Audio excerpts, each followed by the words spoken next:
$40 billion. Just let that massive number sink in for a second. That is the tidal wave of back-to-school spending that hits the market every single year. And when you break that staggering figure down, you're looking at American families spending an average of $875 per child, all in a very highly concentrated window of time. From backpacks to water bottles, this spending isn't just huge, it's absolutely predictable. So, welcome to This Explainer. I am so incredibly thrilled to have you here today because we are going through a comprehensive masterclass on exactly how to capture your piece of that massive $40 billion pie. If you're operating in the print-on-demand space, we're going to look at how to work smarter, not harder, to really unlock this ultimate back-to-school niche. We're taking raw market data and turning it into pure, actionable execution. Okay, let's dive right into this. Our curriculum today covers 5 key steps: the $40 billion wave, 3 distinct buyer groups, products and design strategies, tech tools for conversions, and finally, getting found before August. Starting off with Lesson 1, the $40 billion wave. Listen, the most important thing to remember here is that school starts whether parents are ready or not, meaning this spending wave is coming, for sure.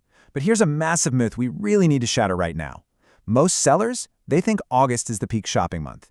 In reality, about 66% of shopping actually happens before summer even ends. June and early July are all about preparation and personalization. The actual buying peak hits in late July, which just leaves August for that frantic last-minute scramble. So why does this matter to us? Well, because platforms like Etsy and Google need 4 to 6 weeks to build a ranking signal for new listings. So if you want to rank for that late July peak, your window to list is literally right now. Let's move to Lesson 2, 3 distinct buyer groups, and see how this builds. The absolute biggest mistake sellers make is treating this back-to-school market like one massive monolith. Doing that, you're just leaving money on the table. Instead, we need to apply the rule of 3. First up, you've got the Gen Alpha kids, so roughly ages 6 to 14. Now, they don't have the money, but they heavily influence the purchase to reflect their own identity, and they lean towards bright, slightly chaotic, meme-driven aesthetics. Then you have the parents. They're the ones actually holding the wallet. They want practicality, and they absolutely love personalization and timeless designs. And finally, college students. They're buying for themselves to set up their dorm lives, and they really gravitate towards streetwear and absurdist humor. I promise you, if you tailor your approach to these 3 distinct columns, your conversions are going to skyrocket. Which brings us right into Lesson 3, products and design strategies. Taking all that buyer data we just talked about, we can apply it directly to our designs. Look, a generic school graphic with a cute little apple and a pencil, it's boring. Gen Alpha does not want this. Instead, something like a certified 4th grade kid design works perfectly, because it acts as a hyper-specific identity badge.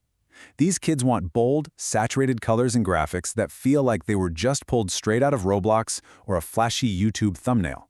Definitely not a polished pastel graphic. Now, contrast that entirely with the college crowd. A phrase like "no thoughts, just frogs." I know, it sounds crazy, but it is the perfect example of what works for them. College students are buying things like hardcover journals, oversized adult tees, and sweatshirts with heavy streetwear energy.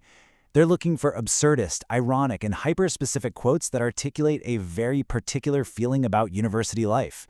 It's really not about slapping a generic college student label on a shirt.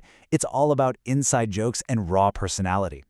And here's a completely unexpected, frankly brilliant product angle for the parent and family segment, the keepsake gift. Grandparents, godparents, and parents place massive value on meaningful purchases. Think about a custom-cut statue featuring a child's photo, their grade, and their name. It's a memory keeper that sits on a shelf for years. Plus, it doubles as an incredible teacher appreciation gift. This just proves that tapping into emotional, repeatable purchases is a highly lucrative strategy you shouldn't ignore. Okay, if you want the ultimate efficiency hack, here it is. You take one versatile-based product, let's say a blank notebook, and you create 3 distinct listings from it. Listing 1 is a personalized cartoon design for Gen Alpha. Listing 2 is a functional, timeless pattern geared toward parents. And listing 3, a minimalist, absurdist phrase for that college student. It's one physical product, but you're hitting 3 entirely different markets, literally multiplying your chances of a sale with barely any extra effort. That takes us to Lesson 4, tech tools for conversions. We are focusing on platform features here that will give you a massive competitive edge. By far, the most reliable design strategy for parents buying things like lunchboxes or water bottles is personalization. And here is the exact workflow to enable it. Step 1, you just select the Personalize option in your product creator. Step 2, this lets buyers on platforms like Etsy add their child's own name or image directly into the listing. And Step 3, the design automatically updates in your print-on-demand system for seamless fulfillment. It is incredibly easy to set up. And this brilliantly illustrates exactly why personalization is so absolutely vital. By simply allowing a buyer to type a name onto a basic $12 notebook, that same notebook instantly jumps in perceived value to an $18 notebook. That gap, that is pure margin improvement for you. Parents are more than willing to pay a premium for a product that feels like it was made exclusively for their kid. The second tech tool you need to leverage is AI-generated lifestyle mockups. Think about a lunchbox just floating in a white void. The buyer has to use a whole lot of imagination to picture it. But placing that exact same lunchbox in the hands of a parent standing in a realistic kitchen, that turns imagination directly into purchases by providing real-world context. A product shown in a realistic setting is basically always going to convert better than a generic white background. Finally, Lesson 5, Getting Found Before August. So all of this amazing design work, it won't mean a thing if nobody actually sees it.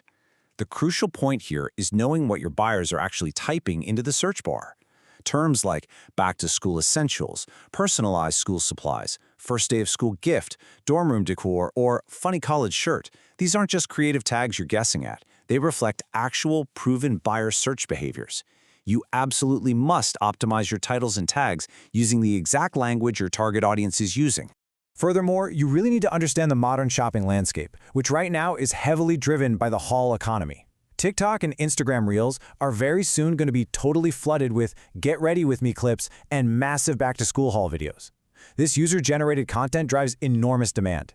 The key insight for us? Your product needs to exist and it needs to be fully ranked before this content wave hits in late July. So when a trend goes viral, your listing is the very first one those buyers find. Which brings us to our final critical thought. The window of opportunity? It's open right now. So, will your listings be ranked and ready when that late July shopping peak hits? Because the sellers who succeed are the ones who take this data and act over the next few weeks, not the ones who sit around waiting for August. I really hope this masterclass has given you exactly what you need to capture those A+ profits this season.